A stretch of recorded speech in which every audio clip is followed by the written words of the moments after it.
জঙ্গি যোগে ফের একবার গ্রেফতার করা হলো, আরও একজনকে গ্রেফতার করা হয়েছে। হাওড়া থেকে গ্রেফতার করা হয়েছে এবং গ্রেফতার করেছে এসটিএফ ইতিমধ্যেই গ্রেফতার করেছে, অর্থাৎ বেঙ্গল এসটিএফ গ্রেফতার করেছে ওই ব্যক্তিকে। যেটা জানা যাচ্ছে যে আদিত্য সিং নামে একজন ব্যক্তি, তাকে গ্রেফতার করা হয়েছে। আরও একবার জানাই আপনাদের, জঙ্গি যোগে এবার হাওড়া থেকে গ্রেফতার আদিত্য সিং নামে আরও একজন ব্যক্তি।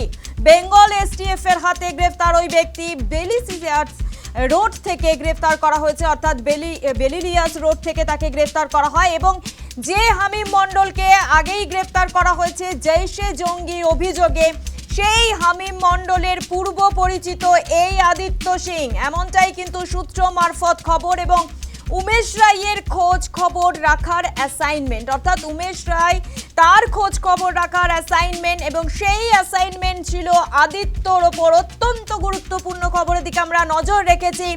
জঙ্গি যোগে এবার হাওড়া থেকে গ্রেফতার করা হয়েছে আদিত্য সিং নামে একজন ব্যক্তিকে। এবং যেটা জানা যাচ্ছে যে আপনারা জানেন যে হামিম মণ্ডল, অর্থাৎ জৈশে জঙ্গির অভিযোগে হামিম মণ্ডল এবং অর্পিতা সরকার যাদেরকে গ্রেফতার করা হয়েছে, এই হামিম মণ্ডলেরই পূর্ব পরিচিত এই আদিত্য সিং, এমনটাই কিন্তু সূত্র মারফত খবর।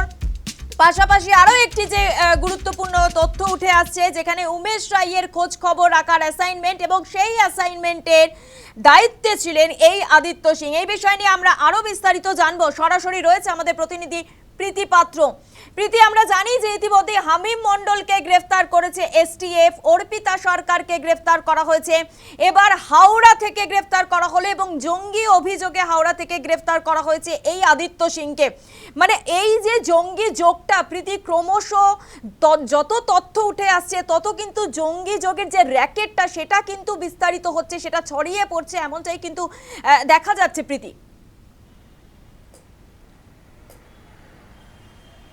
একেবারেই দেখো, প্রথম দিন থেকে আমি যে কথা বলছিলাম যে যাদেরকে গ্রেপ্তার করা হয়েছে, অর্থাৎ প্রথমে হামিম মণ্ডল এবং তারপরে অর্পিতা সরকার, এবং তারপরেই তদন্তকারী আধিকারিকদের প্রথম যেটা কাজ, যে এই যে জঙ্গি গোষ্ঠী, যেখানে সিএম থেকে শুরু করে রাজ্যের বিভিন্ন রাজনৈতিক নেতা নেত্রীদের ওপর একটা হামলার ছকের সন্দেহ করা হচ্ছে, তাদের গোষ্ঠীটা ঠিক কতদূর পর্যন্ত বিস্তৃত, অর্থাৎ কারা কারা এখনো পর্যন্ত এই জঙ্গি গোষ্ঠীর সঙ্গে যুক্ত হয়েছে, সেই বিষয়টা কিন্তু আগে খুঁজে বের করা, এবং সেই কাজই কিন্তু চালাচ্ছেন বেঙ্গল এসটিএফ শাখা।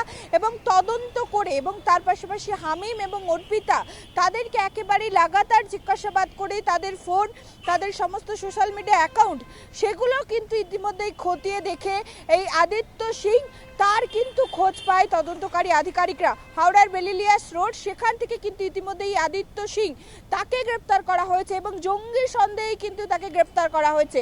এবং উল্লেখযোগ্যভাবে যেটা এসটিএফ সূত্রে খবর, এই আদিত্য সিং তিনি কিন্তু হামিমের অত্যন্ত ঘনিষ্ঠ, অর্থাৎ হামিম, আমরা জানি তিনি বর্ধমানে যাওয়ার আগে কিন্তু হাওড়ার পিলখানা রোডে তিনি সেখানে থাকতেন, এবং যখন তিনি সেখানে থাকতেন তখনই কিন্তু এই আদিত্য সিং, তার সঙ্গে পরিচয় হয় হামিমের।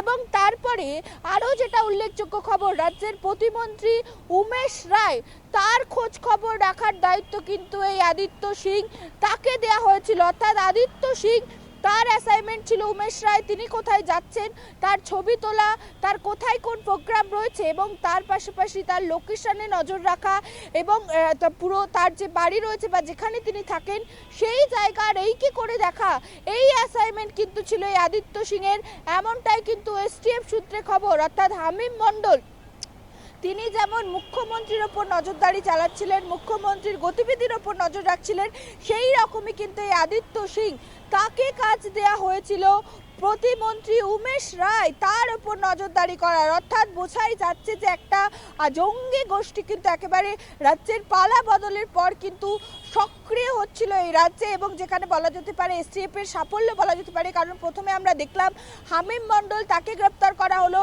তারপরের দিনই তার ঘনিষ্ঠ বান্ধবী অর্পিতা সরকার, তাকে গ্রেপ্তার করা হলো। যে তথ্য পাওয়া গিয়েছিল, এই অর্পিতা সরকার মধুচক্রের মাধ্যমে কিন্তু বিভিন্ন সরকারি আমলা বা রাজনৈতিক নেতা নেতৃত্বদের তিনি প্রলুব্ধ করতেন এবং তাদের কাছ থেকে কিন্তু বিভিন্ন তথ্য সংগ্রহ করতেন। এবং তারপরেই কিন্তু তৃতীয় গ্রেপ্তারি আদিত্য সিং, যিনি হাওড়ার বেলিলিয়াস রোডের বাসিন্দা, যিনি কিন্তু মূলত এই যে উমেশ রায় রয়েছে প্রতিমন্ত্রী, তার ওপর নজরদারি চালাতেন, এমনটাই কিন্তু এসটিএফ সূত্রে খবর। এবং যখন পিলখানা রোডে হামিম মণ্ডল তিনি থাকতেন তখনই কিন্তু আদিত্য সিং তার সঙ্গে পরিচয় হয়েছিল এবং তারপর থেকে কিন্তু এই কাজ তারা করছেন। অর্থাৎ যে জঙ্গি গোষ্ঠীর সঙ্গে তারা জড়িত তাদেরকে কিন্তু প্রতিনিয়ত আমাদের রাজ্যের বিভিন্ন নেতানেত্রী, তার পাশাপাশি মুখ্যমন্ত্রী, তাদের সমস্ত তথ্য কিন্তু তারা পাঠাতেন। অর্থাৎ কোথাও না কোথাও নাশকতার ছক একটা হচ্ছিল, সেই সন্দেহ কিন্তু করছেন বেঙ্গলের এসটিএফ আধিকারিকরা। তবে স্বাভাবিকভাবেই তদন্ত তারা চালিয়ে নিয়ে যাবেন এবং ঠিক এই জঙ্গি গোষ্ঠীর জাল কতদূর পর্যন্ত বিস্তৃত, অর্থাৎ হামিম মণ্ডল, তারপর অর্পিতা সরকার। প্রীতি, তুমি আমাদের সঙ্গে থাকো। আপনাদের আরো একটি খবর জানাই, যেখানে জঙ্গি হামিমকে জেরা করতে চায়, জেরা করে আরো তথ্য পেতে চায় তদন্তকারী অফিসাররা, জেরা করতে চায় হামিমের বান্ধবী অর্পিতা সরকারকেও।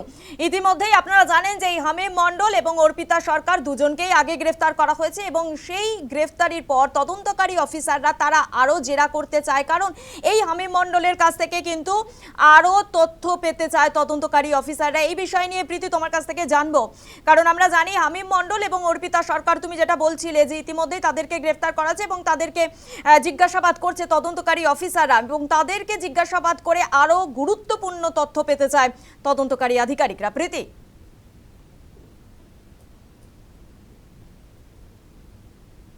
তদন্তকারী আধিকারিকদের এখন যেটা মূল বিষয়বস্তু, যে কাদের ওপর হামলার ছক তারা করছিলেন, কি পরিকল্পনা তাদের ছিল এবং এই জঙ্গি গোষ্ঠী ঠিক কতদূর পর্যন্ত বিস্তৃত, কারা কারা জড়িত রয়েছে। কারণ আন্তর্জাতিক যোগের একটা ইতিমধ্যেই খবর সামনে এসেছে, ফলে স্বাভাবিকভাবেই কারা কারা জড়িত সেটা কিন্তু জানতে চাইছে। এবং তার সঙ্গে আরও যে উল্লেখযোগ্য খবর দেব, ইতিমধ্যে ইউপিএ ধারায় কিন্তু ইতিমধ্যেই মামলা রুজু করা হয়েছে এই হামিম মণ্ডল এবং অর্পিতা সরকারের বিরুদ্ধে। এবং যে কারণেই ইতিমধ্যে একদিকে বেঙ্গল এসটিএফের আধিকারিকরা যেমন লাগাতার তাদের জিজ্ঞাসাবাদ করছে, মুখোমুখি বসে জিজ্ঞাসাবাদ করছে, সেরকমই এনআইএ আধিকারিকরা কিন্তু ইতিমধ্যেই হামিম মণ্ডল এবং অর্পিতা সরকার তাদেরকে কিন্তু জিজ্ঞাসাবাদ করেছেন। এমনটাই কিন্তু সূত্র অনুসারে জানা যাচ্ছে। বেঙ্গল এসটিএফের যে দপ্তর রয়েছে, অর্থাৎ যেখানে এই মুহূর্তে হেফাজতে রয়েছেন এই দুজন অভিযুক্ত, সেখানে কিন্তু গিয়েছিলেন এনআইএ আধিকারিকরা। প্রায় 3 ঘন্টা ধরে লাগাতার তারা জিজ্ঞাসাবাদ করেন। এবার প্রশ্ন হচ্ছে, এনআইএ আধিকারিকরা হঠাৎ করে তারা কেন জিজ্ঞাসাবাদ করছেন? এনআইএ আধিকারিকরা যেহেতু পিএ ধারায় মামলা হয়েছে, সেক্ষেত্রে কিন্তু তারা যেটা জানতে চাইছেন যে এই যে জঙ্গি সন্দেহে তাদেরকে গ্রেপ্তার করা হলো এবং যে তথ্য ইতিমধ্যে সামনে আসছে যে পাকিস্তানের আইএসআই, তার পাশাপাশি সাজ্জাদ ভাট গোষ্ঠী, এমনকি একাধিক জঙ্গি গোষ্ঠীদের সঙ্গে তাদের একটা কানেকশন রয়েছে। ফলে স্বাভাবিকভাবেই কোন কোন গোষ্ঠীর সঙ্গে তাদের কানেকশন রয়েছে এবং তাদের যে এই জঙ্গি চক্র সেটা কতদূর পর্যন্ত তারা বিস্তৃত করলেন, কিভাবে তারা হামলার ছক কষছিলেন, তাদের ঠিক প্ল্যানিংটা কী ছিল, তা জানার জন্যই কিন্তু এনআইএ আধিকারিকরা তারা কিন্তু ইতিমধ্যে জিজ্ঞাসাবাদ করেছেন এই হামিম মণ্ডল এবং অর্পিতা সরকার এবং পরবর্তীতেও তাদেরকে আবারও জিজ্ঞাসাবাদ করা হতে পারে, এমনটাই সূত্রের খবর। অর্থাৎ সব মিলিয়ে যে জঙ্গি আবার যে নাশকতার ছকের ইতিমধ্যে তথ্য সামনে আছে এবং ইতিমধ্যেই জঙ্গি সন্দেহে 3 জনকে গ্রেপ্তার করা হলো, তাদের সঙ্গে আরও কারা কারা জড়িত, তাদের ঠিক পরিকল্পনাটা কী ছিল তা জানার জন্য একদিকে বেঙ্গল এসটিএফের আধিকারিকরা, অন্যদিকে এনআইএর আধিকারিকরা তারাও কিন্তু জিজ্ঞাসাবাদ করছেন। বেশ, ধন্যবাদ আপাতত প্রীতি তোমায়।